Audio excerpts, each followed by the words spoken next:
এই যে প্রাক্তন সমন্বয়ক, তারপরে বর্তমানে ওই যে কি জাতীয় সিপি না, জাতীয় নাগরিক পার্টি, অর্থাৎ ন্যাশনাল সিটিজেন পার্টি। তো তার একজন অন্যতম নেতা এই যে হাসনাত আবদুল্লাহ, অল্প বয়সে পোলাটা খামোখা জীবনে একটা বিশাল রিস্ক নিয়ে ফেলছে আমার কাছে মনে হচ্ছে। কাদের বুদ্ধিতে, কাদের পরামর্শে আসলে সে এই অল্প বয়সে এত রিস্ক নিচ্ছে?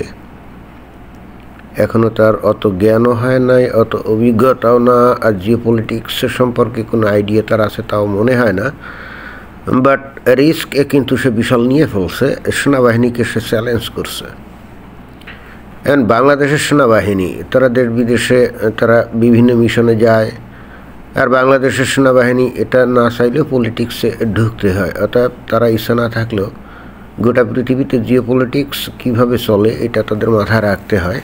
এবং তারা খুব ভালো করেই জানে যে বাংলাদেশে কে বা কারা ক্ষমতায় আসবে আর কারা চলে যাবে, এইটি আসলে বাংলাদেশের জনগণ দ্বারা নির্ধারিত হয় না।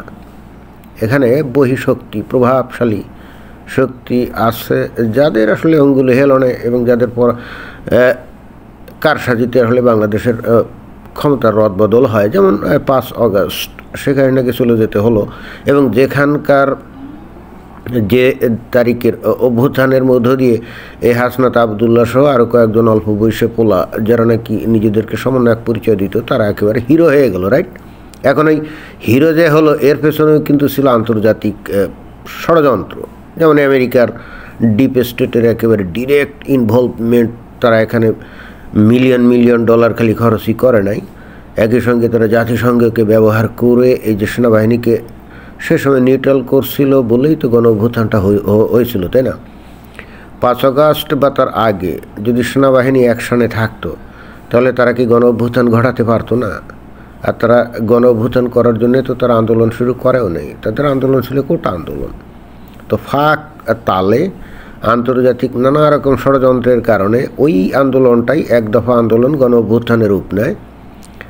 এবং অবশ্যই এদের পিছনে কিছু জনগণ তো ছিল, জামাত শিবির, তারপরে ওই ইসলামপন্থী দলের লোকজন সহ অবশ্যই বিএনপির লোকজনও ছিল, কারণ তারাও তো চাচ্ছিল শেখ হাসিনার পতন ঘটুক। কিন্তু এখানে সবচাইতে বড় ভূমিকা, অন্তত দেশীয়ভাবে যদি আমরা দেখি, তাহলে কাদের ছিল?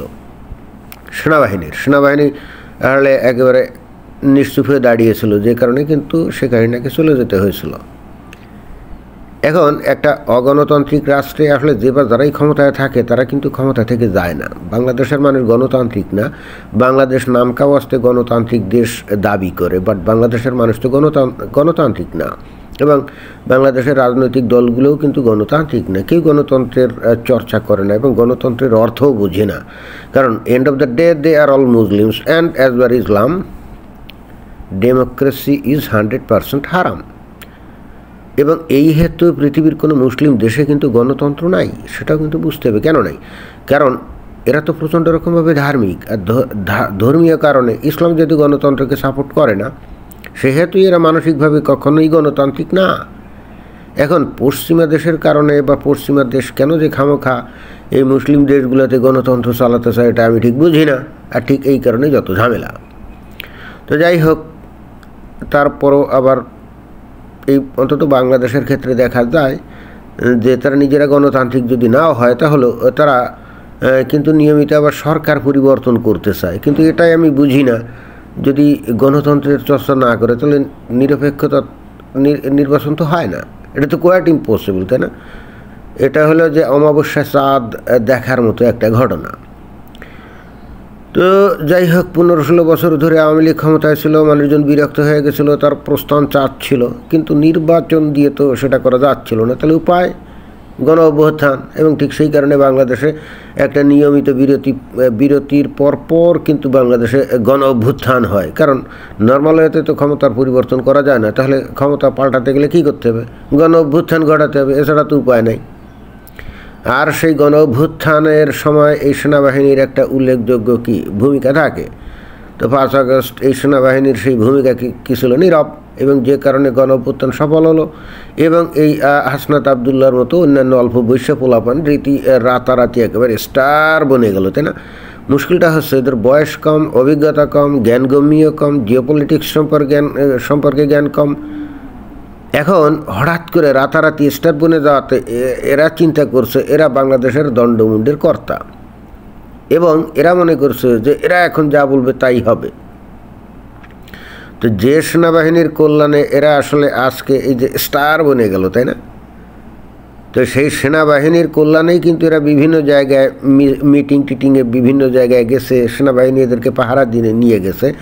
যদি এই গত 7.5 মাস ধরে সেনাবাহিনী এদেরকে পাহারা দিয়ে বিভিন্ন জায়গায় না নিয়ে যেত, অলরেডি আমরা দেখেছি এরা বিভিন্ন জায়গায় গিয়ে কিন্তু জনরোষের শিকার হয়েছে। অর্থাৎ যে ছাত্রদের নেতা যে ছাত্রদের নিয়ে এরা আন্দোলন করছিল, ওই ছাত্রদের মধ্যেই কিন্তু এখন এদের ব্যাপারে ভীষণ রকম বিক্ষোভ বিভিন্ন জায়গায় আমরা দেখেছি। সেখানে অপদস্থ হয়েছে, গণরোষের শিকার হয়েছে, অনেক ক্ষেত্রে গায়ে হাতাহাতিও হয়ে গেছে। সেনাবাহিনী থাকার কারণে অনেকটা নিরাপদে বেঁচে আসছে। এবং এখনও এরা যদি সেনাবাহিনী এবং পুলিশ বাহিনীর এসকর্ট ছাড়া বিভিন্ন জায়গায় যায়, যেমন সেদিন কালকে না পরশু দিন ওই যে নাহিদ ইসলাম এদের গেছে না বরিশাল, গিয়ে কি জনরোষের শিকার হয়েছে, ফিজিক্যালি অ্যাসল্ট এর মতো অনেকটা হয়েছে এবং তারপরে পাত্তাড়ি গুটিয়ে সেখান থেকে ভাগছে, তাই না? আমার তো ধারণা যে পরবর্তীতে গেলে ভাগতে পারবে কিনা সন্দেহ। এবং এই হাসনাত আবদুল্লাহ এরও অবস্থা কিন্তু একই, কয়েকবার কিন্তু বিভিন্ন জায়গায় হেনস্থা হয়েছে। এখন যে সেনাবাহিনী এদেরকে নিরাপত্তা দিয়ে এবং যে সেনাবাহিনীর কল্যাণে এরা আজকে বিশাল একেবারে স্টার বনে গেছে, যদিও এখন এদের পিছনে আর ওই ধরনের ছাত্রদের সমর্থন নাই, এদেরকে এখন ব্যবহার করেছে জামাত শিবির বস্তুতে এদেরকে এখন ব্যবহার করার চেষ্টা করছে। তো যাই হোক, এরা যদি ব্যবহৃত হতে রাজি হয় জীবন বাজি রেখে, তা আমাদের তো আর কিছু বলার নাই। কিন্তু আসল বিষয়টা মূর্খতার পরিচয়টা কোনখানে? যে সেনাবাহিনীর বদান্যতায় এরা আজকে গণ অভ্যুত্থান সফল করে এই যে স্টার বনে গেছে, সেই সেনাবাহিনীকে এরা এসে হঠাৎ করে চ্যালেঞ্জ করে বসছে। চিন্তা করা যায় কার ভরসায় এই যে সেনাবাহিনীর এগেনস্টে এই হাসনাত আবদুল্লাহ এরকম চ্যালেঞ্জ করতে পারে? যাদের ভরসায় সে এই কাজটা করছে তারা কি তাকে রক্ষা করতে আসবে সময়কালে? কি চ্যালেঞ্জ করছে সেনাবাহিনী নাকি তাদের সঙ্গে যোগাযোগ করে বলছে যে আওয়ামী লীগকে যদি বাংলাদেশে যদি রাজনীতি করার সুযোগ না দেওয়া হয় তাহলে আন্তর্জাতিকভাবে সেটা গ্রহণযোগ্য হবে না, আন্তর্জাতিকভাবে বাংলাদেশ একটা বিপদের মধ্যে পড়ে যাবে, এখানে আর কোনো উপায় নাই, এই কাজটা করতেই হবে। যেহেতু আওয়ামী লীগ তো নিষিদ্ধ দল না এবং বাংলাদেশের সবচেয়ে বড় রাজনৈতিক দল হলো আওয়ামী লীগ, তো তাকে বাদ দিয়ে বাংলাদেশে ইলেকশন করতে হবে, বাংলাদেশে তাকে নিষিদ্ধ করতে হবে, এগুলো তো মামাবাড়ির আবদার। আর আওয়ামী লীগকে নিষিদ্ধ করার এই হাসনাত আবদুল্লাহ বা সমন্বয়করা কারা? আওয়ামী লীগকে নিষিদ্ধ করবে কারা? দেশের জনগণ, তাই না? সামনে ইলেকশন হবে, আওয়ামী লীগ ইলেকশনে দাঁড়াবে। পাবলিক যদি আওয়ামী লীগকে ভালো না বাসে তারা গোহার হারবে, তো অলরেডি প্রত্যাখ্যাত হবে, তাই না? কিন্তু এখন এদের বক্তব্য হলো যে না, নিষিদ্ধ করতে হবে। কে নিষিদ্ধ করবে? এই অন্তর্বর্তীকালীন সরকারের এই ধরনের পলিসিগত সিদ্ধান্ত নেওয়ার ক্ষমতা আছে না? নাই। অলরেডি এই অন্তর্বর্তীকালীন সরকার বুঝে গেছে তাদের অবস্থা খুবই খুবই নড়বড়ে। এই মতো অবস্থায় এই ধরনের ডিসিশন নিয়ে তারা বিপদে পড়বে নাকি? তাদেরও তো পরবর্তীতে বেঁচে থাকার বা আত্মরক্ষার একটা রাস্তা খুঁজতে হবে, তাই না? এই ধরনের ডেঞ্জারাস সিদ্ধান্ত তো তারা নিবে না। আর আন্তর্জাতিকভাবে এখন ব্যাপকভাবে প্রেশার চলে আসছে ডক্টর মোহাম্মদ ইউনূসের উপরে, সেনাবাহিনীর উপরে, তাই না? বলা হয়েছে যে ইনক্লুসিভ ইলেকশন করতে হবে, আওয়ামী লীগ আবার রাজনীতি করার জন্য মাঠে নামবে, তাদেরকে কিছুই বলা যাবে না। চতুর্দিকে নানা রকম চাপ চলে আসছে। আর এই চাপগুলোকে উপেক্ষা করার ক্ষমতা এদের আছে নাকি? যদি এটাই করে তাহলে বাংলাদেশের অস্তিত্ব থাকবে না। আর সেনাবাহিনী যথাযথই এদের সাথে যোগাযোগ করে হয়তো বলছে যে আওয়ামী লীগকে কিন্তু ইলেকশন করার দিতে হবে। শুনছি নাকি 11 ফেব্রুয়ারি এই ছেলেকে ডেকে নিয়ে সেনাবাহিনীর লোকজন বলছে এই কথা, কে জানে। আমি কিন্তু একটু আশ্চর্য হলাম যে সেনাবাহিনীর এত ঠেকাটা কিসের? এদেরকে ডেকে এই সমস্ত বলা, এটা তো কোনো দরকার ছিল না। বাট এই ছেলে কী করছে, এতদিন এই কথাগুলো কিছুই বলে নেই, হঠাৎ করে প্রায় 10-12 দিন পরে এসে বলছে যে আওয়ামী লীগকে নিষিদ্ধ করতে হবে এবং দেশের সেনাবাহিনী আওয়ামী লীগকে আবার পুনর্বাসন করার জন্য অপচেষ্টা চালাচ্ছে। আমরা সেনাবাহিনীর বিরুদ্ধে রুখে দাঁড়াবো। ভালো কথা, রুখে দাঁড়াও, আমরা দেখতে চাচ্ছি। পিপিলিকার পাখা ওড়ে মরিবার তরে। অল্প বয়সের ছেলে এই যে হাসনাত আবদুল্লাহ, ওজন না বুঝে যদি তুমি লাফালাফি করো, অল্প পানির মাছ বেশি লাফায়। আমরাও দেখতে চাই। সেনাবাহিনীকে চ্যালেঞ্জ করছো, যে সেনাবাহিনী তোমাদেরকে মাথায় উঠিয়েছে, এখন মাথায় উঠে তাদের মাথা কেটে ফেলার ধান্দা যদি করে থাকো, আমরা দেখতে চাই যে কার মাথা কাটা যায়। বোঝা গেছে? পরিশেষে হাসনাত আবদুল্লাহকে একটা ছোট্ট উপদেশ দিতে চাই।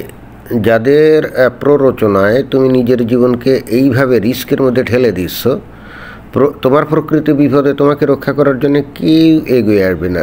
দেশের মধ্যে যারা তোমাকে প্ররোচিত করছে তারাও এগিয়ে আসবে না। আর ওই যে ফ্রান্সে বসে আর একটা আছে না, যার প্ররোচনায় তুমি হয়তো এই সমস্ত কথাবার্তা বলছো, সেনাবাহিনীকে চ্যালেঞ্জ করছো, তোমার বিপদের সময় তারা কিন্তু কেউ তোমার উপকারে আসবে না। আজ বাদে কাল যদি সেনাবাহিনী তোমাকে ধরে নিয়ে ক্যান্টনমেন্টে নিয়ে যায়, তোমাকে ওখান থেকে ছাড়ানোর জন্য এক লোকও ওই ক্যান্টনমেন্টের ধারে বাড়েও যাবে না। এইটা কিন্তু এখন ওই যে 5 আগস্ট পূর্ববর্তী সময়ের উত্তাল সেই সময় না। এইটা কিন্তু ভালো করে বুঝতে হবে। বুঝছো? ধন্যবাদ।